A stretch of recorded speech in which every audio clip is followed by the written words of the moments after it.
আজ আপনাদের সঙ্গে শেয়ার করব কোনো রকম মোল্ড ছাড়াই পাকা আমের কেকের রেসিপি। আপনারা খুবই সহজে বাড়িতে বানিয়ে নিতে পারবেন। নমস্কার, কেমন আছেন সবাই? আশা করছি সবাই খুব ভালো আছেন, সুস্থ আছেন। মৌসুমী রকমারি রান্নাতে আপনাদেরকে আবারও একবার অনেক অনেক স্বাগত। প্রতিদিনের মতো আজও একটা সুন্দর রেসিপি আপনাদের সঙ্গে শেয়ার করছি। আর দেখি বুঝতেই পারছেন কেকটা কতটা স্পঞ্জি হয়েছে। কোনো রকম মোল্ড ছাড়াই কিন্তু আপনারা এটা বাড়িতে বানিয়ে নিতে পারবেন। এতে লাগবে না কোনো রকম ডিম, লাগবে না আটা ময়দা। দুর্দান্ত স্বাদের কেকটা আপনারা বাড়িতে বানিয়ে নিন। তো চলুন কিভাবে কেকটা বানালাম সেটাই আপনাদের সঙ্গে শেয়ার করব। বাড়িতে যে এত সুন্দর নরম তুলতুলে কেক বানানো যায় সেটা কিন্তু আজকের ভিডিও দেখলে আপনারা বুঝতে পারবেন। আর আমি খুবই সহজ পদ্ধতিতে আপনাদেরকে দেখিয়েছি, আপনারা একবার দেখে নিলেই কিন্তু কেকটা বানাতে পেরে যাবেন। আর কেকটা দেখে মনে হচ্ছে যেমন বাজার থেকে কিনে আনা হয়েছে, কিন্তু বাজার থেকে কিনে আনা হয়নি। এটা কিন্তু আমি নিজের হাতে বানিয়েছি আর নিজেই অবাক হয়েছি যে কেক এত সুন্দরভাবে বাড়িতে বানানো যায়। তো এইখানে দেখুন আমি রাত্রে অর্ধেকটা কেটেছিলাম, আবার সকালবেলা অর্ধেকটা কেটে নিচ্ছি। তো এইখানে একটু আমি কেকটা সাইজ করে কেটে নিয়েছি। একটু দেখে নিন কেকটা কাটার পরে কতটা সুন্দর লাগছে। তো এইখানে কালারটাও যেমন সুন্দর হয়েছে আর কেকটাও খুবই নরম তুলতুলে হয়েছে। তো আজকের এই কেকের রেসিপি বন্ধুদেরকে যদি ভালো লাগে অবশ্যই একটা লাইক দিয়ে সম্পূর্ণ ভিডিও দেখে নেবেন। আজকে যারা প্রথম আমার চ্যানেলে ভিজিট করছেন, আপনাদেরকে যদি এই পাকা আমের কেকের রেসিপি ভালো লাগে অবশ্যই কিন্তু আমার চ্যানেলটা সাবস্ক্রাইব করে আমার পাশে থাকার অনুরোধ রইল। চলুন তাহলে, অনেকক্ষণ তো আপনাদের সঙ্গে বকবক করে নিয়েছি, অনেকের হয়তো ভালো লাগছে না। এবার কেকটা বানানো শুরু করছি। তো এইখানে দেখুন আমি একটা বাটি নিয়েছি, আর এই বাটির মেজারমেন্ট হিসেবেই আপনাদেরকে সমস্ত কিছু নিতে হবে। তো সেই জন্য আমি একটা বাটি নিয়েছি, আর প্রত্যেকের বাড়িতে তো বাটি আছে। তো বাটি না হলে চায়ের কাপ মেপে আপনারা কেকটা বানিয়ে নিতে পারেন। তো এইখানে দেখুন আমি একটু মোটা সুজি নিয়েছিলাম, সেই জন্য একটু মিক্সির বাটিতে নিয়ে নিয়েছি সুজিটা। আর সুজির পরিমাণটা আপনাদেরকে দেখিয়ে দিয়েছি। সেম একই বাটির পরিমাণ হিসেবে আমি হাফ বাটি নিয়েছি চিনি। এবার দেব দুটো এলাচ। এইখানে এলাচটা দিলে ফ্লেভারটা খুব ভালো আসবে, সেই জন্য অবশ্যই চেষ্টা করবেন দুটো এলাচ দিয়ে দেওয়ার জন্য। যদি পরিমাণ আপনারা বেশি করতে চান তখন সব কিছুর পরিমাণটা কিন্তু আপনাদেরকে একটু বাড়িয়ে কমিয়ে নিতে হবে। তো আমি এইখানে এক বাটি পরিমাণে চিনি নিয়েছি, সেই পরিমাণ হিসেবেই কিন্তু সব কিছু নিয়ে নেব। তো এইখানে সুন্দর করে একদম মিহি করে গুঁড়িয়ে নিয়ে চলে আসব। তো এইখানে দেখুন মিক্সারে একদম সুন্দর করে মিহি করে গুঁড়িয়ে নিয়েছি। দেখতেই পাচ্ছেন একদম মিহি করে গুঁড়িয়ে নিয়েছি। তবে সুজিটা তো একদম মিহি গুঁড়ানো যাবে না, সেই জন্য একটু দানা দানা ভাব থাকবে, ওতে কোনো রকম সমস্যা হবে না। তবে সুজিটা যখন ভিজিয়ে রাখবেন তখন আধ ঘন্টা আগে ভিজিয়ে রাখবেন, কেকটা কিন্তু সুন্দর ফুলে উঠবে। এই পাত্রটা আমি একটু সাইডে রেখে দেব।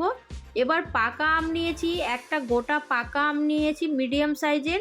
তবে আমটা কিন্তু অবশ্যই খুব ভালো মিষ্টি হতে হবে, টক আম হলে হবে না, সেই জন্য অবশ্যই কিন্তু মিষ্টি আম নিতে হবে।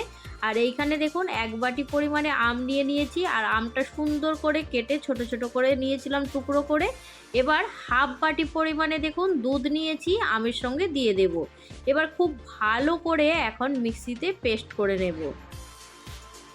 আমটা দেখুন এবার সুন্দর করে একদম মিক্সিতে পেস্ট করে নিয়েছি, দেখতে পাচ্ছেন। আর সুন্দর করে একদম পেস্ট করা হয়ে গেছে। এবার এই মিশ্রণটা আমি এখন সুজির মধ্যে দিয়ে দেব। তো অবশ্যই কিন্তু এইখানে জল দেয়া যাবে না, সেই জন্য আমটাকে খুব ভালো করে হাফ বাটি দুধ দিয়ে একদম সুন্দর করে মিহি করে পেস্ট করে নিতে হবে। তো এইখানে দেখুন আমটা আমি একদম সুন্দর মিহি করে পেস্ট করে নিয়েছিলাম।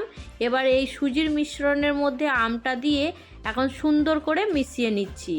তো এইভাবেই কিন্তু হালকা হালকা করে মিশিয়ে একদম সুন্দর করে পেস্টটা রেডি করে নিতে হবে।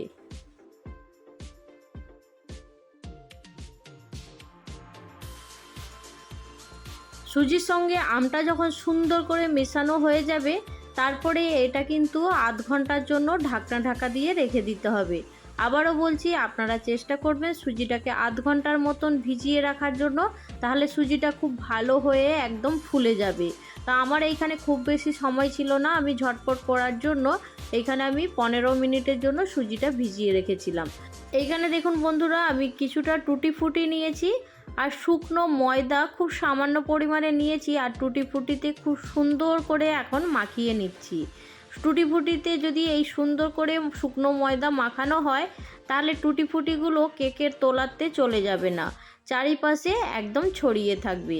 আর এইখানে দেখুন কাঠবাদাম, পেস্তা আর কাজু বাদাম কুচো করে নিয়েছি, আর ছোট ছোট করে একদম কুচিয়ে নিয়েছি, দেখতেই পাচ্ছেন। আর এইখানে একটা বাটি নিয়েছি, অ্যালুমিনিয়ামের বাটি, প্রত্যেকের বাড়িতেই প্রায় থাকে।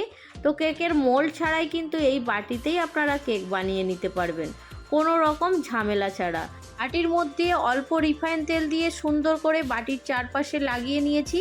এবার ওপর থেকে একটা পেপার নিয়েছি, আর এটা রুল টানা পেপার আছে, আপনারা চাইলে একদম সাদা পেপার নিতে পারেন, আমার কাছে ছিল না বলে আমি এটাই নিয়েছি। আর ওপর থেকে আরেকটু তেল দিয়ে সুন্দর করে পেপারের উপর দিয়ে এইখানে একটা বাটার পেপার বানিয়ে নিয়েছি। তো এইভাবে দিয়ে দিলে কেকের নিচেরটা একদমই জ্বলে যাবে না, সুন্দর কিন্তু কেকটা রেডি হবে। তো এইখানে দেখুন আমি বাটিটা এখন সাইডে রেখে দিয়ে কেকের যে ব্যাটারটা রেডি করেছিলাম সেইখানে আবার চলে এসেছি।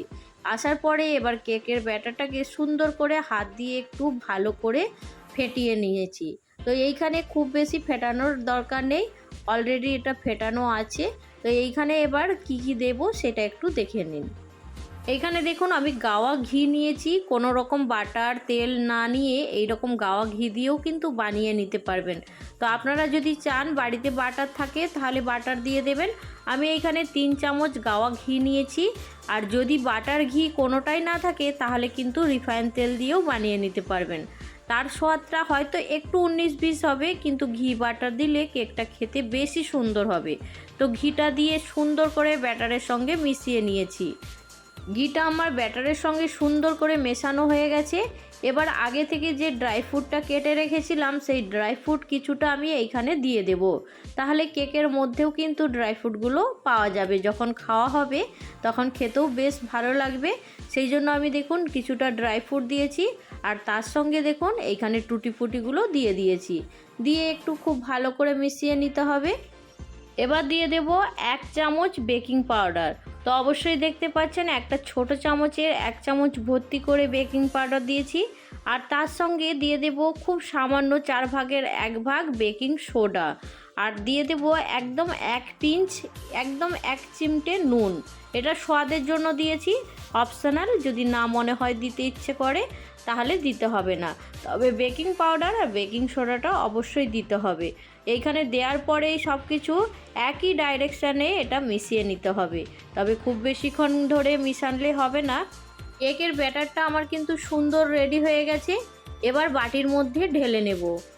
তো এইখানে কিন্তু খুব বেশিক্ষণ ফেটানো যাবে না, আর বাটির মধ্যে খুবই তাড়াতাড়ি করে ঢেলে নিতে হবে। তো এইখানে দেখুন আমি কেকের ব্যাটারটা বাটির মধ্যে ঢেলে নিচ্ছি। বাটির মধ্যে কেকের ব্যাটারটা দেওয়ার পরে অবশ্যই কিন্তু বাটিটা এইভাবে একটু ট্যাপ ট্যাপ করে নিতে হবে। কেকের মধ্যে কোনো রকম হাওয়া থাকলে তাহলে কেকটা খুব ভালো ফুলবে না, সেই জন্য এইভাবে ট্যাপ ট্যাপ করে নিলে হাওয়াটা বাইরে বেরিয়ে যাবে। আর দেখুন আগে থেকে আমি যে ড্রাই ফ্রুটটা কেটে রেখেছিলাম সেগুলো কেকের ওপর থেকে দিয়ে দিচ্ছি, আর দেওয়ার পরে দেখুন এমনিতেই কেকটা কতটা সুন্দর লাগছে, আর হয়ে যাওয়ার পরে যখন রেডি হয়ে যাবে তখন তাহলে আরও কত সুন্দর লাগবে। তো অবশ্যই এইভাবে ড্রাই ফ্রুট দিয়ে একটু সাজিয়ে নেবেন। আর এইখানে আমি কুকারের মধ্যেই কেকটা বানাবো, সেই জন্য কুকারটা আগে থেকে আমি হাই হিটে গরম করে রেখেছি, আর একটা স্ট্যান্ড দিয়ে দিয়েছি কুকারের নিচে। এবার দেওয়ার পরে এবার কেকের বাটিটা আমি এই স্ট্যান্ডের ওপরে বসিয়ে দেব। তবে এর কুকারটা খুব গরম আছে, সেই জন্য অবশ্যই একটু সাবধানে বসিয়ে নিতে হবে। তো আপনারা অবশ্যই যদি কুকার না থাকে কড়ার মধ্যেও কিন্তু আপনারা এই কেকটা বানিয়ে নিতে পারবেন, কোনো রকম ঝামেলা নেই, একদম কম ঝামেলাতেই কিন্তু বানিয়ে নিতে পারবেন। আর এখানে দেখুন কুকারের বেল্ট আর সিটিটা খুলে নিয়েছি। এবার এখন 30 থেকে 35 মিনিট কেকটা আমি কুক করব। 35 মিনিট হয়ে যাওয়ার পরে আমি কেকটা এখন চেক করে একটু দেখে নেব কেকটা কতটা হয়েছে। তো এইখানে আমি 35 মিনিট পর যখন ঢাকনাটা খুললাম তখন কেকের মধ্যে থেকে একটা সুন্দর স্মেল আসছিল। পাকা আম যেহেতু দেয়া আছে কেকের মধ্যে, সেই জন্য একটা পাকা আমের সুন্দর গন্ধ বেরোচ্ছিল। আর কেকটা দেখতে কি অপূর্ব লাগছে দেখুন বন্ধুরা। আমি একটা টুথপিক নিয়েছি, এই টুথপিক দিয়ে কেকটা একটু চেক করে দেখে নিচ্ছি কেকটা ভেতর থেকে কাঁচা আছে কিনা। টুথপিকটা একদম পরিষ্কার হয়ে বেরিয়ে এসেছে। তা আপনাদেরকে সেই জন্য একটু দেখিয়ে দিলাম। কেকটা সুন্দর কুক হয়ে গেছে আর কেকটাও দেখতে এত সুন্দর লাগছিল। তো এইখানে আপনারা দেখে কিন্তু বুঝতেই পারছেন। তো আমি টুথপিকটা দিয়ে কেকটার চারপাশে একটু দেখে নিচ্ছিলাম আর কেকের মধ্যে কোনো রকম কাঁচা নেই, সেই জন্য কেকটা এবার বের করে নেব। তবে এই গরম অবস্থায় বের করব না, এইভাবেই আমি এখন 1 ঘন্টা রেখে দেব। এর মধ্যে যে গরম ভাপটা আছে সেই গরম ভাপের মধ্যে থাকলে কেকটা আরও সুন্দর কালার চলে আসবে। তো অবশ্যই চেষ্টা করবেন একদম গরম অবস্থায় কেকটা না বের করার জন্য। তো এইখানে কুকারটা একদম ঠান্ডা হয়ে গেছে। তারপরে দেখুন আমি বাটিটা বের করে নিয়েছি আর কেকটাও এত সুন্দর লাগছে দেখতে।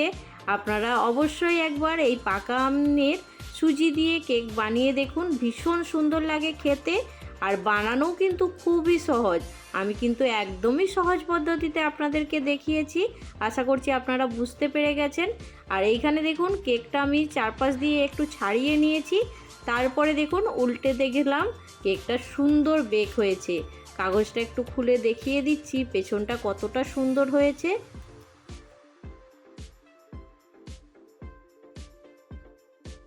কেকের পেছনটা দেখুন কতটা সুন্দর হয়েছে। তো অবশ্যই কিন্তু ঝটপট দেরি না করে বাড়িতে একবার বানিয়ে নিন। আমি কিন্তু খুবই সহজ পদ্ধতিতে আপনাদেরকে দেখিয়েছি। এবার কেকটাকে আমি কেটে একটু আপনাদেরকে দেখিয়ে দিচ্ছি। তবে কেকটা চেষ্টা করবেন একদমই ঠান্ডা হয়ে যাওয়ার পরে কেটে নেওয়ার। একদমই ঠান্ডা হয়ে গেলে তবে কিন্তু কেকটা খুব ভালো কাটা যাবে আর কেকটাও সুন্দর সেট হয়ে যাবে। দেখুন কেকটা কতটা সুন্দর হয়েছে দেখে বুঝতেই পারছেন। তো অবশ্যই আবারও বলছি দেরি না করে ঝটপট করে বানিয়ে নিন। আপনাদের কেমন হয়েছে সেটা কমেন্টের মাধ্যমে জানাতে ভুলবেন না। আর আজকের আমার এই সুজি দিয়ে পাকা আমের কেকের রেসিপিটা আপনাদের কেমন লাগলো সেটাও কিন্তু জানাতে ভুলবেন না। আর আপনাদেরকে একটু দেখিয়ে দিচ্ছি, আমি একটু হাত দিয়ে প্রেস করে আপনাদেরকে দেখিয়ে দিচ্ছি কতটা নরম তুলতুলে হয়েছে। সেটা কিন্তু আপনারা দেখলে বুঝতেই পারবেন কতটা সুন্দর হয়েছে। অসম্ভব সুন্দর হয়েছে খেতে। পারফেক্ট মাপ রেখে আপনারা যদি আমার মতন বানাতে চান অবশ্যই বানিয়ে নেবেন। আর যদি একটু বড় করতে চান তখন সব কিছুর পরিমাণ একটু বাড়িয়ে কমিয়ে নেবেন। তো এইখানে দেখুন কেকটা কতটা সুন্দর লাগছে, দেখে তো বুঝতেই পেরে গেছেন। সকালবেলা চায়ের সঙ্গে কিংবা সারাদিনে যখন একটু হালকা ফুলকা খিদে পাবে, এইভাবে যদি কেক বানানো থাকে খেতে কিন্তু অসম্ভব সুন্দর লাগবে। বাচ্চাদের টিফিনেও যদি কোনো দিন দেয়া হয় তাহলে কিন্তু বাচ্চারাও কিন্তু স্কুলে খুব আনন্দের সঙ্গে খেয়ে চলে আসবে। তো আজকের রেসিপি আপনাদের কেমন লাগলো জানাতে ভুলবেন না। ভালো লাগলে অবশ্যই একটা লাইক দিয়ে দেবেন আর যদি বেশি ভালো লাগে বন্ধুদের সঙ্গে শেয়ার করতে ভুলবেন না। আজকের রেসিপি এইখানে শেষ করছি। পরবর্তী রেসিপি নিয়ে খুব তাড়াতাড়ি আরও একটা নতুন ভিডিওর সঙ্গে দেখা হবে। সবাই ভালো থাকবেন, সুস্থ থাকবেন, বাই।